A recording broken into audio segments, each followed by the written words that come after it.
Focus news 24/7 खबर एक नजर।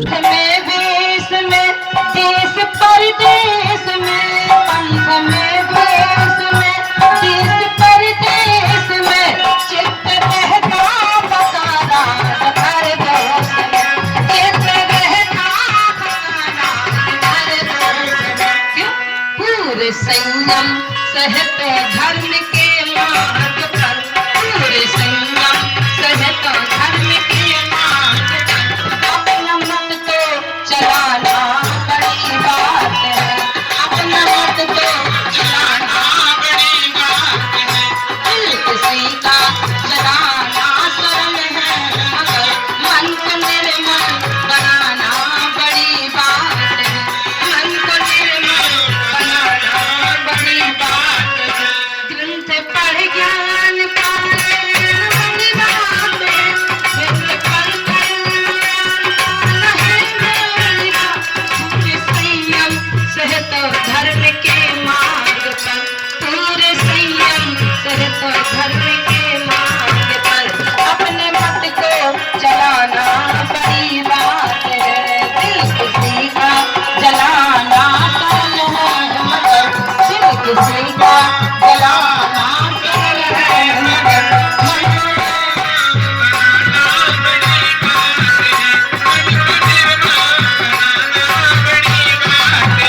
बन के बेताल विद्या के अभिमान में, बन के बेताल विद्या के अभिमान में, अपना मत को चलाना बड़ी बात है, अपने मन को चलाना बड़ी बात है। पूरे संयम सहत धर्म के मार्ग पर, पूरे संयम सहत धर्म के मार्ग पर, अपने मन का चलाना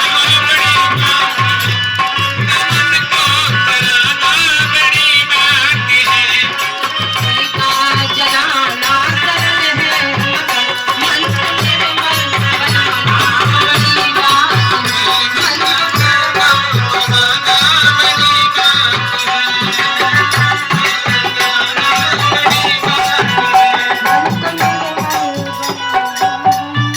किसी से चार बातें कह करके धमकी दे करके क्या मिल जाएगा।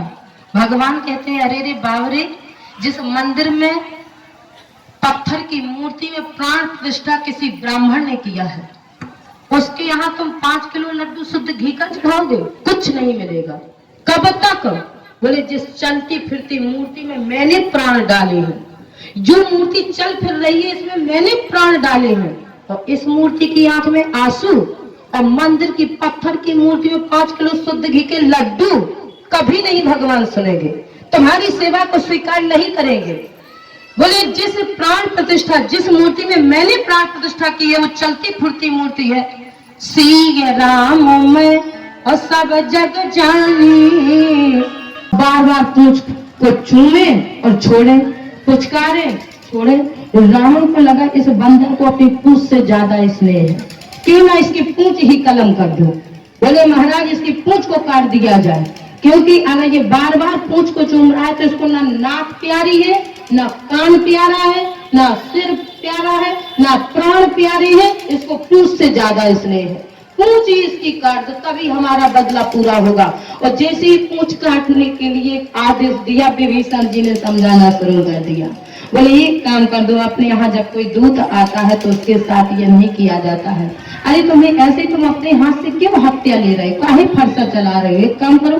बोले इसकी पूंछ में कपड़े बांध करके आग लगा दो। विभीषण जी ने सोचा कि कपड़े हट जाएंगे, बंदर भी बच जाएगा और अपराध भी नहीं लगेगा इस मकान में आत्महत्या का। तो जैसे ही महाराज पूंछ में कपड़ा बांधना शुरू किया तो अब कपड़ा तो महाराज लंका के भीतर के तो समाप्त हो गए थे, लहार पटोरे जितने थे, मोहल्ले से मंगाए गए, मोहल्ले वालों के घर के भी समाप्त हो गए। और जैसे ही महाराज कहा अब तेल, तो एक ने कहा क्या बात करते हो रावण, तुम्हारा कितना नाम है, लंका में कितना नाम है और तेल डालोगे? अरे घी, शुद्ध घी।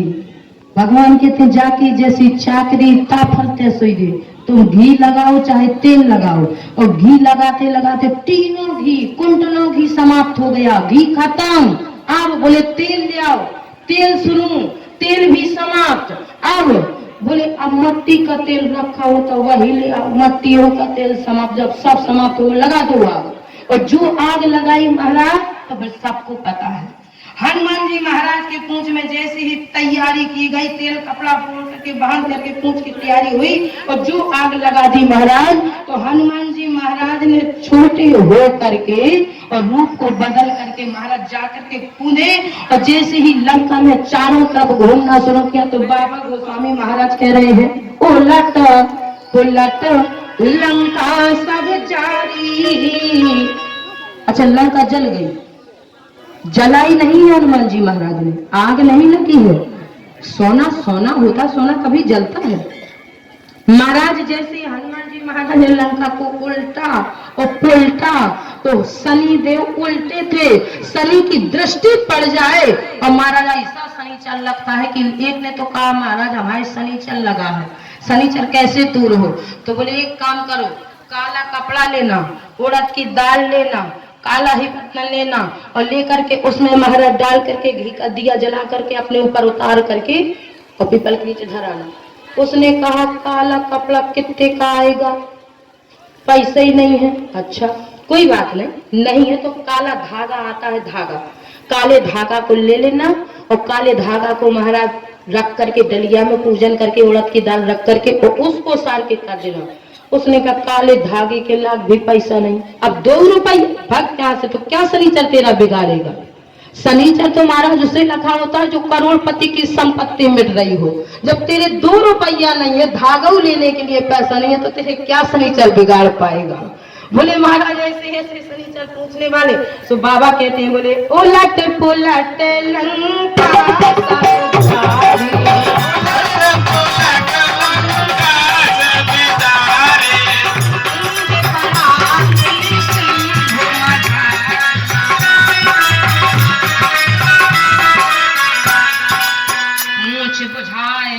खोए श्रमा धरि लघु रूप बहो, जनक सुता के आगे ठाण भयो कर जोर। लंका को जैसे सीधा किया, शनि की दृष्टि सीधी पड़ी, लंका सोने की काली पड़ गई।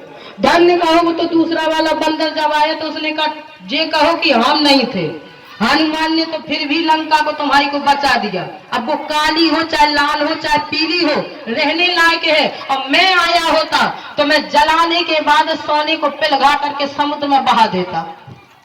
वो बोले महाराज जैसे ही कहने लगे, मैया के सामने आकर के अब माँ एक काम करो, अब मैं वहां से मुद्रिका लाया था, अब तुम कुछ मुझे ऐसी चीज दो कि मैं भी जाकर के प्रमाण स्वरूप दिखा सकूं कि मैं सीता से मिलकर के आया हूँ। भगवती मैया कहती, बाबा गोस्वामी महाराज कहते हैं जैसे हनुमान जी महाराज ने कहा माँ तो मोहे कछु दीने चीना, और जैसे रघुनायक मोहे दीना, तो बोले एक काम है, माता की चीज को मांगने वाले का अधिकारी है, उतरवा सकता है, और या फिर बेटा, पति और बेटा के अलावा और महाराज महिला के गहने को कोई उतारने वाला अधिकारी नहीं है। या तो पति मांग ले, कौन सा आभूषण मांगा, क्योंकि सीता के पास था ही क्या, कुछ नहीं था, केवल चूड़ामणि। चूड़ामणि किसे कहा गया है? तो बोले महाराज चूड़ामणि कहा गया है मांग बेदी को। क्यों? यानी जिस चीज में कहते हैं कि महाराज अब तो जो मांग में सिंदूर डाला जाता है, और उस सिंदूर से अच्छा जब चढ़ाए में लड़की के जेवर चढ़ाया जाता है आभूषण, तो सबसे पहले गोदी डालने के बाद वो बेदी चढ़ाई जाती है, बेदी पहना दी जाती है। हमारे यहाँ तो ऐसे ही होता है। मंगल का सूत्र, बोले महाराज मंगल सूत्र इसे ही कहा गया है चूड़ामणि को। मंगल सूत्र गले को नहीं कहा गया है, उन्होंने कहा गले का मंगल सूत्र विवाहित को पहनना जरूरी है। मंगल सूत्र का नाम ये नहीं है, मंगल सूत्र का नाम है सिंदूर का नाम मंगल और सूत्र का नाम बेदी। और जिस लाल लाल सिंदूर में जो आभूषण लपटता है उसे मंगल सूत्र कहा जाता है। मंगले के मंगल सूत्र में कहा मंगल का सिंदूर लगा हुआ है, वो तो मंगल सूत्र उसे कहा गया है जो लाल सिंदूर में आभूषण भिड़ के लिपट के चलता है, उसे मंगल सूत्र। तो इस आभूषण को उतारने वाला, मंगल सूत्र को उतारने वाला या तो बेटा अधिकारी है और या फिर पति अधिकारी है। बेटे के ऊपर कोई नौबत आई है, परेशानी है, तो माँ स्वेच्छा से महाराज बेटा मांग सकता है कि माँ अपने मंगल सूत्र को मुझे प्रयोग में लाना है, दे दीजिए। इसलिए बाबा गोस्वामी महाराज कह रहे चूड़ामणि उतार तब दयऊं ओ हर्ष समेत पवन सुत लयऊं। हनुमान जी महाराज ने जाकर के उस आभूषण को ले जाकर के भगवान के पास पहुंचे। राम महाराज कहा, जैसे पहुंचे बोले कहूं तात कही और भांति जाने की और रहते करत रक्षा सो प्राण की। एक बात बताओ, आंखों से गंगा जमुना बहने लगी, सीता कैसे रहती है, अपने प्राणों की रक्षा कैसे करती होगी, उसके साथ में कोई नहीं है, अकेली है। आज महाराज जैसे ही हनुमान जी महाराज ने कहा सीता के अति और विपत विशाला ओ बिनई कहे भला दीन दया। यदि मेरी जगह ठाकुर जी आप होते, माँ के दुख को देखते, आंखों से बहती गंगा जमुना देखते, तो मुझे नहीं लगता कि आप इतनी देर लगाते, आप तत्काल वहीं के वहीं बाणों की बौछार कर देते। लेकिन मुझसे पूछो कि माँ भगवती के ऊपर कितना कष्ट है। जैसे ही राम जी ने हनुमान जी के मुख से सुना, हनुमान जी महाराज की बात को सुनकर के राम जी ने तुरंत सेना को तैयार किया और सेना को तैयार करके लंका की ओर प्रस्थान किया। चलिए बंदर भालुओं को तैयार किया और तुरंत बुला करके आदेश दिया, बोले चला कटक को बरने पार, चला कटक को बरने पार, डर जही कानर भालू अपार, बैठे दो भाई भले सकल गप चरण आगे, भटक सला बैठे दो भाई भले सकल गप चरण जाए, पवन तनय के चरित सुहाए, पवन तनय के चरित सुहाए, जाम भ्रंत रघुपति सुनाए, जाम भ्रंत रघुपति सुनाए, सीता के अति विपत्ति विशाला, नहीं कहे अति दीन दयाला, वेग चले प्रभु आने लगे। आनन फानन सेना तैयार होकर के वेग चली प्रभु आनिए, रिपु दल बल बल जीत। और सीधे तैयार होकर के सेना, बोले बाबा गोस्वामी महाराज कहने के सुग्रीव ने सेना को एक साथ तैयार करने का आदेश दिया और तैयार करने के बाद राम जी की सेना लंका की ओर चल पड़ी। और जैसे ही चल पड़ी तो भोले बाबा से माता पार्वती ने पूछ दिया, क्योंकि पहली कथा वहीं चल रही है। शंकर जी पार्वती जी के 7 प्रश्नों का उत्तर दे रहे हैं और जो पार्वती जी ने पूछा, बाबा सेना कितनी थी? जब रामादल की सेना तैयार हुई, जय जयकार होगा, तो कितनी सेना थी? भोले बाबा कहते हैं, ए देवी, बोले बानर कटक उमा मैं देखा। कटक गिनती ही नहीं बता पाए भोले बाबा कि 1000 थे कि 1 करोड़ थे कि 5000 थे कि 5 करोड़ थे। सीधे जगदम्बा माता पार्वती जी का इतनी सेना थी। बोले बानर कटक उमा मैं देखा और सो मूरख जो करन चहलेखा। मूर्ख ही व्यक्ति होगा जो लिखा जोखा करने लगे, नहीं तो महाराज इतनी सेना थी कि रावण की सेना की गिनती हो सकती है, लेकिन महाराज इनकी सेना की कोई गिनती नहीं है। जैसे ही कहा महाराज, बोले समुद्र के किनारे सेना ने जाकर के पड़ाव डाल दिया और जो सेना ने पड़ाव डाला और उसी समय विभीषण ने अपने भाई रावण को जो समझाया हुआ था सो लात मार करके बाहर कर दिया। और जैसे ही आए, सीता वापस कर दो, और जो शब्द रावण ने सुना तो तात लात रावण मोह मारा, और राम जी की शरण में चले जाओ, मुझे नीति सुनाओगे। विभीषण जी आते आते राम जी के चरण में आए और आकर के अपनी विरह व्यथा को सुनाया। विभीषण महाराज राम जी के चरणों में ज्यों ही पड़े थे, हमारे राघव जी ने उसी समय समुद्र के जल और मिट्टी से लेकर के तिलक कर दिया। संसार के लोग ये ना कहने पाए ये हमारे भारत के मर्यादा पुरुषोत्तम राघव जी हैं। दूसरे की संपत्ति को देख करके महाराज आज भाई भाई में विवाद पैदा कर देते हैं कि महाराज एक भाई चला जाएगा, दोनों बर्बाद हो गए, दोनों चले जाएंगे तो हमें प्रॉपर्टी मिल जाएगी। वाह रे राघव जी, मर्यादा पुरुषोत्तम राघव के चरणों में जैसे ही विभीषण आए तो पहले तिलक ले ले, क्योंकि राजा तू ही है, मुझे तेरी संपत्ति से कोई लेना देना नहीं है। और जो तिलक किया करने लगे, राजा बना दिया। वहीं मंत्रिमंडल से पूछा समुद्र कैसे पार किया जाएगा। लक्ष्मण जी ने कहा भैया धनुष उठाओ और पार करो, समुद्र पे पुल बनाओ। तो जैसे ही विभीषण जी ने अपनी बात कह दी, लक्ष्मण जी ने अपनी बात कही कि धनुष उठाओ, जैसे ही का पार कैसे किया जाएगा। तो लक्ष्मण जी ने तो कहा धनुष उठाओ भैया और जल को सोख लो, और जब समुद्र का जल सूख जाए तो अपन लोग लंका पहुंच चले। लेकिन विभीषण जी, ये लक्ष्मण बोले हैं आओ देखा ना ताव देखा, और विभीषण जी ने हाथ जोड़े, हाथ जोड़ करके कहा सरकार अगर मेरी मति माने तो मैं तो कहता हूं कि समुद्र से प्रार्थना कर लो हाथ जोड़ के। ये संत है, संत ने कहा कि भगवान हम चाहते हैं कि समुद्र से प्रार्थना कर लो, और प्रार्थना करने के लिए महाराज प्रार्थना करने पर ये रास्ता हमें दे देगा। जैसे ही विभीषण जी लक्ष्मण जी ने कहा ठीक है, क्योंकि दुश्मन का देशद्रोही है तो बताएगा ही कि हाथ जोड़ करके आसन लगाए, अगरबत्ती लगाए और प्रार्थना करें, ऐसे रास्ता देगा। लेकिन धन्य कहो हमारे राघव जी को, राम जी ने अपने भाई लक्ष्मण की बात को नहीं माना, जबकि एक शत्रु के भाई को बात को राम जी ने मान लिया, अपने लक्ष्मण की बात को निकाल दिया। फर्स्ट पोजीशन पर विभीषण की बात को राम जी ने अंगीकार किया और लक्ष्मण जी की बात को सेकंड पोजीशन पर ले दिया।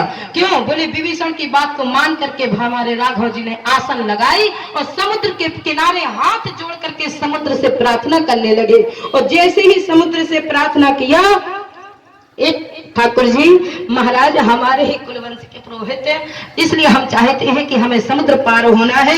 बोले बिनहि न मानत जलध जड़ो और गए 3 दिन बीत। कितनी तपस्या की? बोले 3 दिन तक राम जी हाथ जोड़े बैठे रहे। और बात किसकी मानी? लक्ष्मण की नहीं मानी, विभीषण की बात को मान करके प्रार्थना कर रहे हैं। फिर बोले राम सकोप बल तब तो भय बिन होय न प्रीत। अब विभीषण जी बोले सरकार अब प्रार्थना मत करो। अब उसी काम पर विभीषण आ गए, जो लक्ष्मण कह रहा है वही करिए। सेकंड पोजीशन पर लक्ष्मण जी की बात को तब माना गया जब विभीषण जी ने ऐलान कर दिया, ए राघव जी अब हम चाहते हैं जो भैया लक्ष्मण जी ने कहा है अब उसी चीज का प्रयोग करिए। जैसे ही राम जी ने धनुष पर बाण चढ़ाया और समुद्र के जल को सोखना चाहा, महाराज समुद्र जलने लगा, चाहे मांग करके हाथ जोड़ करके हीरा जवाहर थालियों में लेकर के आया। भगवान राघव के चरणों में दंडवत होकर के कहा सरकार हम आपके ही वंशज हैं, इसलिए हम चाहते हैं कि यदि आपको समुद्र पार करना है तो आपके साथ में आपकी सेना में नल नील नाम के जो 2 बंदर हैं, उन बंदरों की मदद से सहायता से जो भी पत्थर में डालेंगे समुद्र में तैर करके आप उस पुल पर निर्माण करके और आप इस तरह से पार हो जाएंगे। भगवान ने आशीर्वाद दे करके समुद्र को वो किया। बंदरों ने पत्थर डाल करके महाराज नल नील नाम के जो बंदर थे उन्होंने पत्थर डालना शुरू किया, पुल का निर्माण हुआ। और जैसे ही महाराज पुल का निर्माण हुआ तो अब एक समस्या खड़ी हो गई, बोले इस पुल का नाम क्या रखा जाए। और हमारे भैया एक सूचना देने आए थे कि पता नहीं सम्मान का बोले बाबा ने कहा ये गलत नहीं तुम बोल रहे हो, तुम वहां क्या कह रहे थे? अब बिनती मन सुना हूं शिव और जो मुंह पर निज ने और करी जाए विवाहों से यह। और आप कहते हो कि पहली वाली जिसकी आग लगा के मर जाती विवाह नहीं होता है, अब हम तो विवाह करके जाए। तो बोले बाबा दिमाग से निकाल देना, अब आपका विवाह होने वाला नहीं। क्यों? अपमान हो गया। क्या अपमान हुआ? बोले ये बताओ तुम यहाँ नंगे हो गए, संसार में इतनी दूर से बारात लेकर के कहीं हो जाते। बोले सुनो मैं नंगा हो गया, मेरी इज्जत चली जाए, लेकिन मैं संतों की वाणी को झूठा नहीं होने दूंगा। ब्राह्मण के मुखार बिंद से निकली हुई भाषा को कभी झूठा नहीं होने दूंगा, क्योंकि महाराज मेरी बेइज्जती हो जाए। भोले बाबा ने कहा, नारद जी ने पहले ही हिमाचल से कहा था, जोगी जटिल अकाल मन और नगन अमंगल वे। नंगा होगा इसका दूल्हा और अस स्वामी यही काम ले परिहस्त असरे। सरकार, इसमें अपमान की क्या बात है? ये जान जाओ, कहीं मैंने ये ना कह दे कि नारद बाबा तो झूठी बोल रहे थे कि तुम्हारी गौरा का दूल्हा नंगा होगा। मैंने अपनी आंखों से देखा तो भाग्य भवन बैठी अततासा। भोले बाबा ने कहा बात सही है कि झूठी है, ये मैंने जान जाए, इसलिए यहाँ नंगे हो गए हैं। सो महाराज भोले बाबा ने कहा विवाह तो अब मैं करके ही जाऊं, विवाह होगा तो भाई जो सम्मान। तो भोले बाबा कहते हैं मैं तो नहीं मानता हूँ। क्यों? बोले गेट दरवाजा बंद कर दिया मैना मैया ने। बोले ये तो उन्होंने मेरा सम्मान किया। सम्मान अपमान में भी सम्मान को देखने वाले हैं तो केवल भोले बाबा। लोटा फेंक दिया जल का भरा, बोले ठीक किया है। उन्होंने सोचा जब भर भराती गंगा बह रही है जटाओं में तो इतने से लोटे के जल से क्या होता।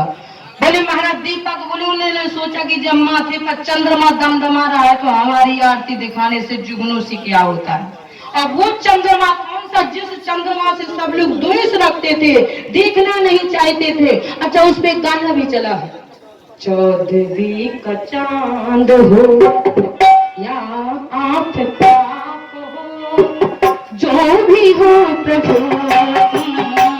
लाजवाब हो, 14वीं का चांद हो।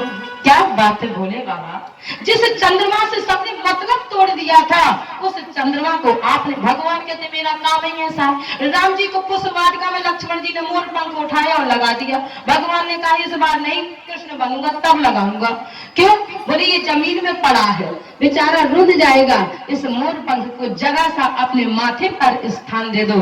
मोर गुच्छ बिच कुसुम कली के, बाबा गोस्वामी महाराज ने लिखा।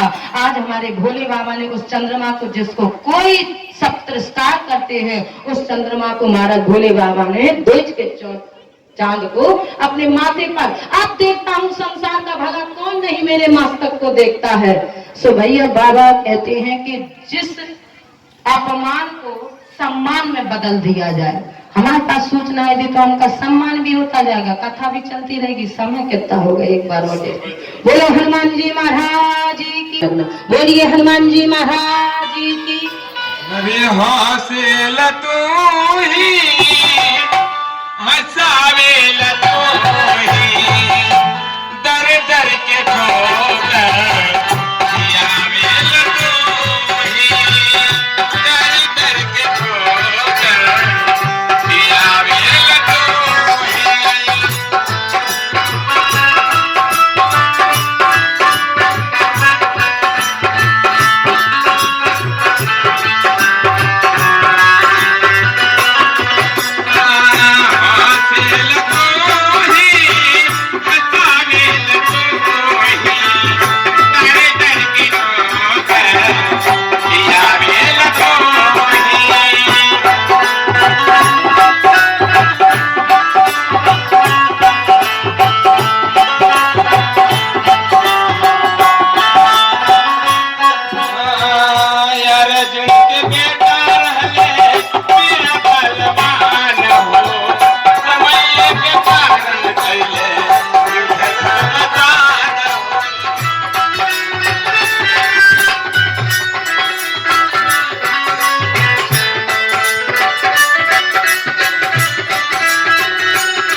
महाराज की। तो समस्या ये खड़ी हो गई, बोले ये बताओ कुल का नाम क्या अंकित किया जाए। तो किसी ने कहा नल नील नाम कैसे कर दो। तो नल नील ने कहा नहीं नहीं सरकार, ऐसे तो दरबार में मचा था, बोले बताओ क्या होना चाहिए। तो भरत जी से कहा, भरत जी के पाले में ज्ञान पढ़ती रही, बोलो भरत क्या चाहते हो। यहाँ तक कि राम जी ने भी कह दिया बोलो भरत तुम क्या चाहते हो। तो बोले हम जो चाहते क्या कर दोगे। बोले हाँ बोल भरत। तो बोले भैया अब हम क्या बोले, विद्यमान आपहि मिथिलेषु।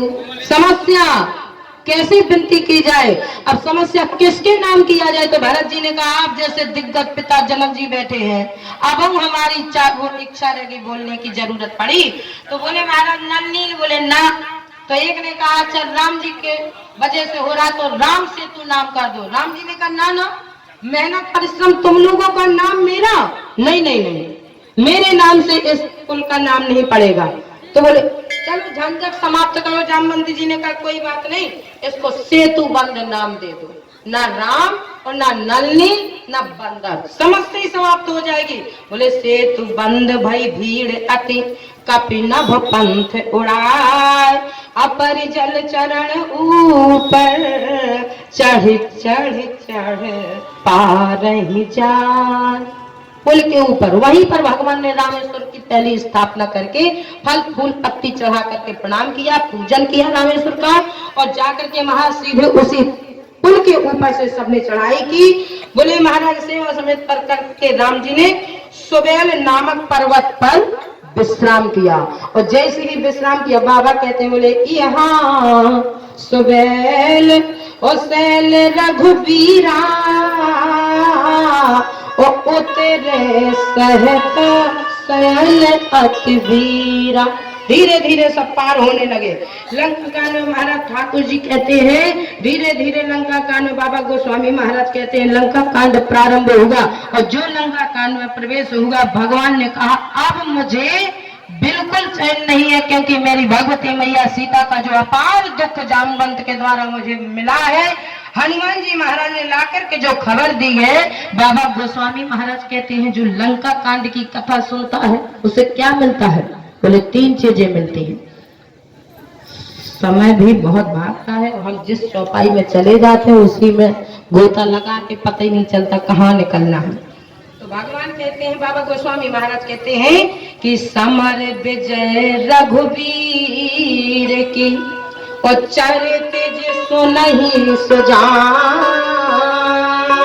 और विजय विवेक विभूति ते नहीं दे है भगवान। विजयता मिलती है, विवेक बहुत अच्छा बनता है जो इस कथा को सुनता है। बोले महाराज विभूति संसार की सारी चीजें भगवान कहते हैं इस युद्ध को, इस कथा को सुन करके लंका कांड की। बाबा कहते हैं महाराज बोले इहाँ प्रात और जागे रघुराई, और पूछा मत सब सच वो बुलाई। सबको बुला लिया और आकर के सबसे पूछना शुरू किया।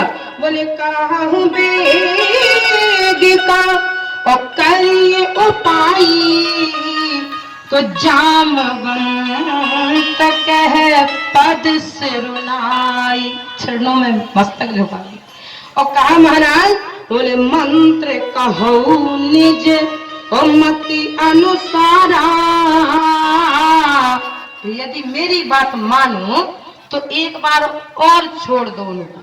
नंबर दे देना अपना। दूत पठाइए बाली कुमार, एक बार अंगद को भेज के देख लो, शायद मामला रफा दफा हो जाए, युद्ध होने से बच जाए, युद्ध ना हो और सीता वापस मिल जाए। जैसे ही जामवंत जी ने कहा अभी भी हम रावण से युद्ध नहीं करना चाहते हैं, अभी भी हमारे मन में ये नहीं कि रावण से युद्ध करें, इसलिए अंगद को दूत बना करके राम जी ने रावण के पास भेज दिया। और जो रावण के पास गए और जैसे ही महाराज पहुंचे बोले महाराज राम जी ने कहा विचार तो बहुत अच्छा है वैसे तुम्हारा, ठीक कहते हो जामवंत। और जैसे ही महाराज जाकर के राम जी ने आदर्श बना करके भेजा। और जो महाराज अंगद पहुंचे, बाबा गोस्वामी महाराज कहते हैं भगवान का मतलब ही यही है, किसी के दिल में दुख नहीं होना चाहिए, किसी के मन में हमारे तन से, हमारे बल से, हमारे धन से सामने वाले की आंख में आंसू नहीं आना चाहिए। यही कहता है साथ। बोले महाराज अगर हमारे धन से, हमारे बल से, हमारे तन से सामने वाला दुखी हो तो ये तो दुरुपयोग हो गया। इसका जितने अच्छे हो सके सदुपयोग करना चाहिए, क्योंकि दिल किसी का जलाना सरल है मगर दिल किसी का जलाना सरल है मगर मन को निर्मल बनाना बड़ी बात है। दिल को निर्मल बनाना बड़ी बात है। दिल किसी का जलाना सरल है मगर मन को निर्मल बनाना बड़ी बात है। दिल किसी का जलाना सरल है मगर मन को निर्मल बनाना बड़ी बात है। मन को निर्मल बनाना बड़ी बात है। मेरे मंदिर में आकर के मुझ में सीताराम का दर्शन मत करो पत्थर की मूर्ति में। सीगे राम मैंने प्राण डाले हैं इसमें।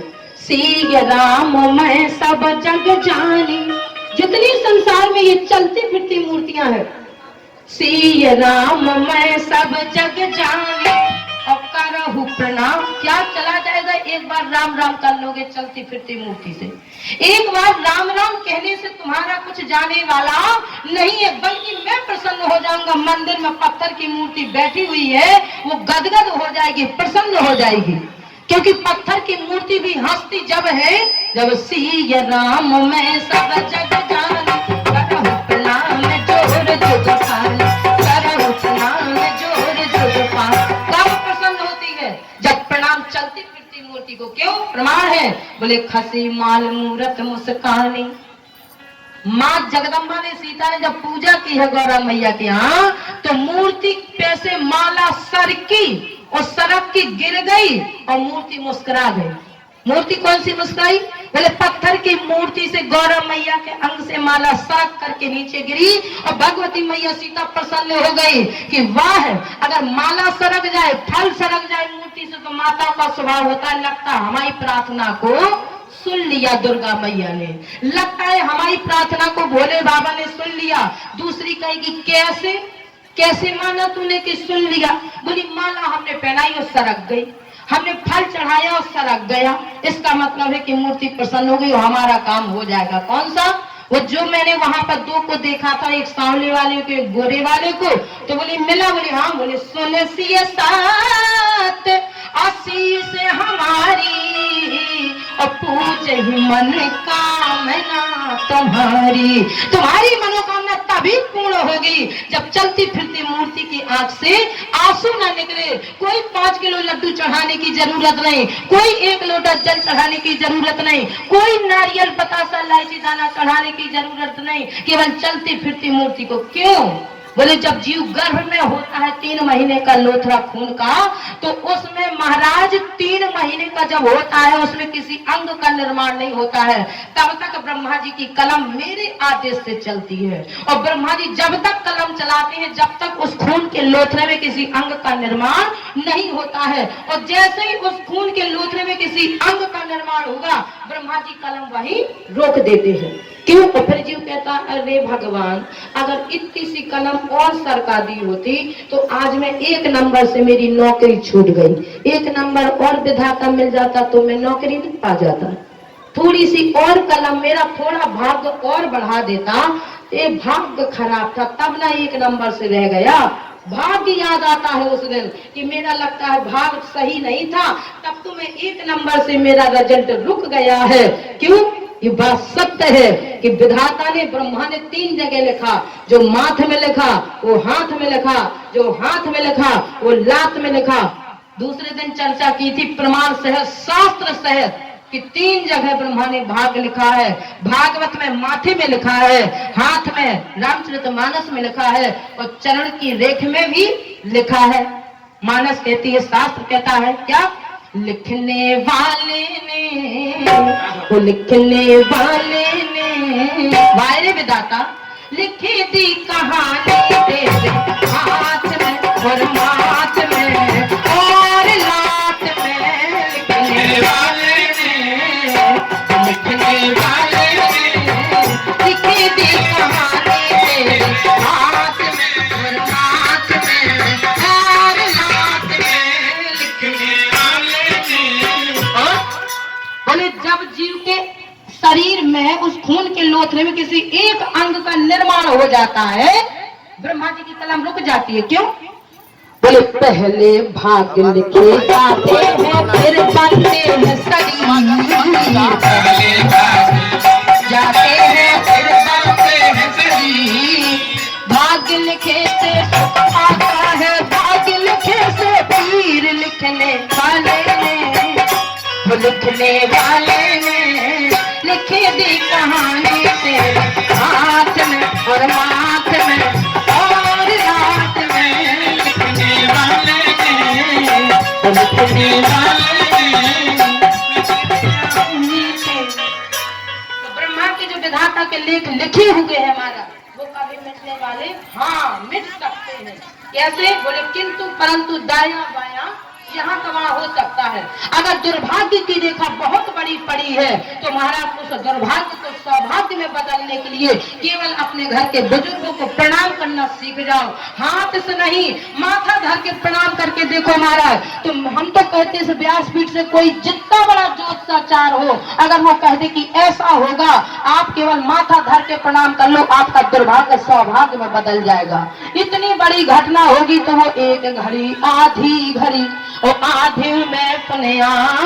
हम ये नहीं कह रहे कि विधाता का लिखा होगा बिल्कुल भोगना नहीं, भोगना तो पड़ेगा, लेकिन जो बड़ा होगा वो छोटे रूप में निकल जाएगा। और फिर सामने वाला कहता अरे इतनी बड़ी घटना हो गई फिर भी तुम जिंदा बच गए, तो फिर इसका मतलब है कि महाराज कहीं का पुण्य प्रताप आशीर्वाद आपके लग गया है। क्योंकि सौभाग्य तो वहां बदल गया जब हमने अपने माथे के दुर्भाग्य को चरण में रख रख करके माथ अपने दुर्भाग्य को बचा लिया है सौभाग्य से।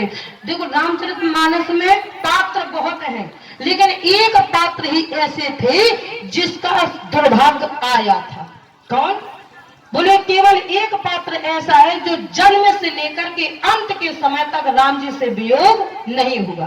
और महाराज जितने पात्र हैं वो चाहे हनुमान जी हो चाहे सीता जी हो, कोई भी बना रहे, सबसे राम जी का वियोग हुआ है। यहाँ तक कि भगवती मैया सीता स्वयं की पत्नी से वियोग हो गया राम जी का, बिछड़ गए, अलग अलग हो गए। लेकिन धन्य कहा हमारे लक्ष्मण जी को कि जन्म से लेकर के अंत के समय तक लक्ष्मण जी का राम जी से वियोग नहीं हुआ।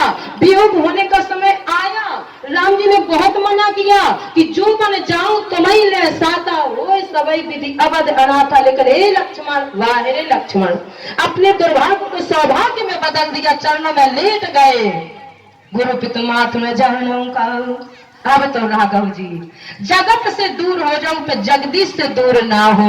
तब तो का गोस्वामी जी महाराज कहते हैं श्रुति पुराण सब और ग्रंथ कहाही और रघुपति भगति बिना। उस मंत्र को जब जामवंत जी ने कहा कि अंगद को भेज दो, और भेज करके महाराज हम नहीं चाहते हैं कि रावण से युद्ध हो, युद्ध ना हो और हमारा काम बन जाए। जैसे वहां पर पहुंचाया महाराज जाकर के बोले बंद चरण और धरि प्रभुताई और अंगद चले सब ही सिरुनाई। प्रणाम किया और अंगद जी ने चल दिया। जैसे ही अंगद ने लंका में प्रवेश किया, महाराज जैसे ही प्रवेश किया तो रावण के बेटे से मुलाकात हो गई सबसे पहले अंगद की। और जो रावण के बेटे से मुलाकात हो गई, बातों बातों में झगड़ा हो गया और उस बातों बातों के झगड़े में महाराज झगड़ा इतना बढ़ गया कि अंगद ने जाकर के उसका वध कर लिया। और जो महाराज धरती पर गोविंदाय नमो नमः हुआ, जैसे ही महाराज शेर सियारों के बीच में पहुंच जाता, उसी तरह से आज अंगद जी दहाड़ते धपकते हुए कूदते हुए पहुंचे, जाकर के महाराज रावण के सामने खड़ा हो गया। कौन है रे बंदर तू, कहां से आया, पहले ही वाला है कि दूसरे? तो दूसरे वाले। अरे बोले पहले वाले ने जो नहीं किया, मैं होता तो मैं लंका को ही ढा देता पूरा पिघा करके, जला करके। उसने तो ये कहा कि है और इंसान बदलते रहते हैं। विच गहरी रहते हैं, इंसान बदलते रहते हैं, दरबार लगाई रहता है, दरबारी बदलते रहते हैं, दरबार लगाई रहता है, दरबारी बदलते। अच्छा, आज हम इस घर के मालिक हैं, कल कोई दूसरा बनेगा, भले ही हमारा बेटा बने बेटी बने, लेकिन हम इस घर के मालिक हमेशा के लिए नहीं है। आज हम हैं इस दरबार के मालिक, तो कल यहाँ आकर के दूसरा दरबार ही दिखाएगा। काहे का घमंड। जैसे ही अंगद ने जाकर के जो संवाद हुआ, महाराज पूछा, रावण को अपने भीतर की सारी बात को बता करके कहा, इसलिए बोले महाराज मैं चाहता हूँ कि तुम्हारा कल्याण हो जाए। बोले कहे 10 और कवन के बंदन और मैं रघुवीर दूत 10 कंदर। तुरंत सवाल और तुरंत जवाब, इसे संवाद कहते हैं। तुरंत सवाल और तुरंत जवाब धनुष यज्ञ में हुआ था। वहां अगर जनक जी ने कहा माखे लखान, जनक जी कह रहे आवे जाने को और माखे भट मानी, तो वीर विहीन मही में जान। तुरंत जवाब, क्या बात करते हो, न राजा न ससुर जी न पिताजी, ए जनक गलत कर रहे हो, गलत बोल रहे हो, क्या बात करते हो, तुम्हें वीर महकने से पता चलता है। माखे लखान और कुटिल भई भोहे और रद पुट फल का तो नयन रिसाए। संभल के बोलिए जनक, आपको वीर महकने से पता चलता है, तो सुनो गलत कर रहे हैं और गलत बोल रहे हैं। अगर आपको वीर महकने से पता चलता है तो पहले ये फाइनल डिसीजन करिए कि आपको वीर चाहिए कि वर चाहिए। आप धनुष यज्ञ करने जा रहे हैं, सीए स्वयंवर देखो जाई, विवाह करने जा रहे हैं, आप वीर मांगने लगे बीच सभा में, तो आपको वीर चाहिए कि वर की जरूरत है। और यदि आपको वीर चाहिए तो रणभूमि में मिलेंगे, और यदि आपको वर चाहिए तो रंग भूमि में मिलेंगे। अब ये फाइनल डिसीजन तुम कर लो कि आप रंग भूमियों की रणभूमि। बाबा गोस्वामी महाराज ने कहा झगड़ा मत करो, नहीं तो राम सीता के विवाह की जगह रुक्मिणी विवाह हो जाएगा। रंग भूमि जब सिय पगधारी और शोभा देखी अग्रधारी। बाबा ने कहा ये रंग भूमि है, युद्ध समाप्त करो, विवाह होने दो। बोलो हनुमान जी महाराज की। सुनो, तो जहाँ जवाब और सवाल तुरंत उत्तर आए वहाँ संवाद ही होता है और कुछ नहीं। तो बोले महाराज मैं रघुवीर दूत 10 कंदर। और पूछो महाराज, बोले मिल जान कहीं। क्या बात करते हो महाराज, मैं तो चाहता हूँ कि तुम्हारा कल्याण हो जाए और तुम एक नहीं मान रहे हो। बोले मम जान की तो रही मिटाई और तब हित करना आया भाई। तेरा हित करने आया, तू करेगा मेरा है। अपने पिता के ही दुश्मन से मिल चुका है और कहता है कि मैं तुम्हारा हित करने आया हूँ। अंगद और रावण का भयंकर संवाद होते होते महाराज, रावण ने जैसे ही महाराज कहा, अंगद जी ने दोनों हाथ उठा करके, जब रावण ने एक नहीं सुनी तो अंगद ने दोनों हाथों को उठाया और धरती पर दे पटका। और जैसे ही धरती पर पटका तो रावण मुंह के बल आ गया जमीन पर। अच्छा, पैर भी जमाया था। बोले मेरे जो पैर को उठा दे महाराज तो मैं सीता को हार जाऊंगा। और अंगद ने जब एक सुना कि रावण एक नहीं मान रहा है मेरी, तो बंदरों का स्वभाव होता है और दोनों हाथों को दत्ती को किटकिटाया, जो धरती पे दे मारा सो रावण मुंह के बल नीचे आ गया। बाबा गोस्वामी महाराज कह रहे हैं। और जैसे ही महाराज आया तो ये बताओ कि जब जैसे ही गिरा तो सारे उसके मुकुट खनन खनन करते हुए जमीन पर गिर गए। और जो मुकुट गिरे तो बाबा गोस्वामी महाराज कह रहे हैं कि 10 हाथ वाले ने 6 पा पाए, 4 पा पाए, और 2 हाथ वाले ने 6 मुकुट पा लिए। गजब की बात है। बोले 10 हाथ जिसके थे उसने 4 ही पा पाए। हाँ, मानस पढ़िए, मानसकार है, सब विद्वान है। और जिसके पास 2 हाथ उसने 6 पाले, ऐसा क्यों होगा भाई? 10 हाथ वाला 6 पाले तब तो बात जमे दिमाग पे, और 2 हाथ वाला 6 पा रहा है और 10 हाथ वाला 4 पा रहा है, तो ये तो महाराज बात नहीं उतर रही है। बोले बात एक है ना, कहा गया है कि जो भगवान की दी हुई प्रभुता होती है, प्रभुता पाए जाए मद नाहि, और जो मद में डूब जाता है तो वो ऐसा ही होता है हाल, जैसे रावण का। बोले क्या हुआ? बोले महाराज कछु तहिने निज और सिरा ने सवारे। रावण ने झटपट उठाए मुकुट, जल्दी जल्दी सिर पर रखना शुरू किया, और सिर पे चढ़ाए कितने? बोले केवल 4 मुकुट रख पाए। और जब तक अंगद ने कछु रघुवीर कछु अंगद प्रभु पास पवारे। अच्छा, पवारे शब्द किसे कहा जाता? फेंकना, कोई सामान हो यूं फेंक दो, तो अंगद जी ने फेंक दिया। और फेंका कहाँ? बोले जो भगवान की तरफ फेंकता है। जो ये आपका कार्यक्रम हो रहा है, इसमें जो महाराज आप सहयोग देंगे तो ज्यादा पा जाओगे। तो अंगद ने भगवान के पास फेंका, इसलिए 6 पा गया। और कहीं अंगद भी समेट के रखने लगता तो कभी ये कहूँ ना पा पाता, 10 ही हाथ वाला ले जाता। तो भगवान कहते जो भगवान की तरफ फेंकता है वो ज्यादा पा जाता है, जबकि मिलना भगवान से है ही है। तुम जितना भगवान को दोगे, भगवान कहता है इस हाथ दे तो इस हाथ ले, समेट। अब समेट नहीं पाएगा तू, और अगर स्वयं रखेगा तो केवल उतना ही। हक जो मांगेगा वो हक के भीतर, और जो हक के आगे चला जाएगा वो ना यहाँ का ना वहां का, और जो हक भी छोड़ देगा महाराज तो फिर वो, अब तो भगवान ही मालिक है। भगवान कहते फिर मैं उसे इतना देता हूँ कि चमड़ी पेड़ चीर के लेता हूँ और छप्पर फाड़ के देता हूँ। मेरे पास आया हुआ तेरे घर में आएगा, ये गारंटी है। और लेकिन महाराज तू अपने पास समेट के बैठेगा तो इसकी मेरी कोई गारंटी नहीं कि चोर ताला तोड़ के ले जाएगा, कि तू उस ढंग से सुख भोग पाएगा। फिर मेरी कोई गारंटी नहीं। गारंटी तो मेरी तब है जब तू मेरे पास देगा। तो भगवान कहते हैं महाराज इस तरह से अंगद जी ने कहा अगर तू मेरा पांव उठा दे तो मैं सीता को भी हार जाऊंगा। और जैसे ही रावण से संवाद हुआ चलता गया, कहा बोले मैं यहाँ से वापस चला जाऊंगा। बाबा कहते हैं जो मम चराना और सकसी 60 तारी, और फिर ही राम सीता में हारी। फिर ही मैं फिर जाऊंगा, यहाँ से मुड़ जाऊंगा, वापस चला जाऊंगा।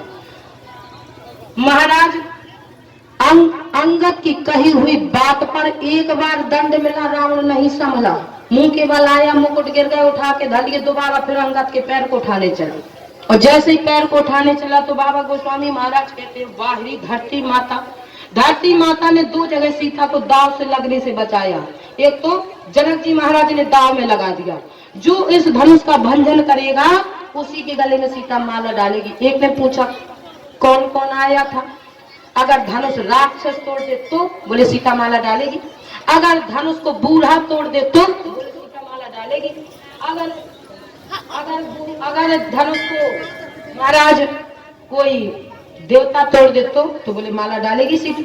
यानी धनुष को राक्षस तोड़े तो सीता को माला डालनी पड़ेगी, दाव में नहीं लग गई सीता। और जैसे ही महाराज कहा तो क्या उसमें राक्षस भी आए थे? हाँ, बोले देव धनुज धर मनुज शरीरा, और विपुल वीर आई रणधीरा। दाव में लगाए, लेकिन वाहिनी धरती माता ने उस धनुष को पकड़ लिया। कथा नहीं कह पाएंगे क्योंकि चौपाई में घुस जाएंगे तो ये रह जाएगा। और जैसे ही महाराज धनुष को दाव में लगाया, सीता जी को दाव में लगाया, तो धरती माता ने धनुष को पकड़ लिया और धनुष को जिसको से दिया जो सीता के मन का था। तब तक धरती माता ने धनुष को छोड़ा नहीं। आज अंगद के पैर को धरती माता ने पकड़ लिया। क्यों? बोले महाराज जैसे ही अंगद ने पैर को जमाया तो धरती माता ने अंगद के पैर को पकड़ लिया। भूमि न छाड़त कपि चरण, देखते रिपु मद भार। सब देख रहे हैं, गजब की बात है, इतना बड़ा रावण होकर के अंगद के पैर को नहीं हिला पा रहा है। लेकिन महाराज जब लस्त हो गया, पस्त गया, हार गया, तो अंत में राम जी के द्वारा लंका में चढ़ाई हो गई। क्योंकि जब मान ही नहीं रहा है रावण, सब प्रयास कर लिए, और जब नहीं माना महाराज, जब समय खराब आ जाता है तो फिर सामने वाले की बात अच्छी नहीं लगती है। और जैसे ही मना किया, बोले निश्चर की लड़ाई, बारने से विविध प्रकार, और कुंभकर्ण घननाद कर और बल पौरुष संहार। युद्ध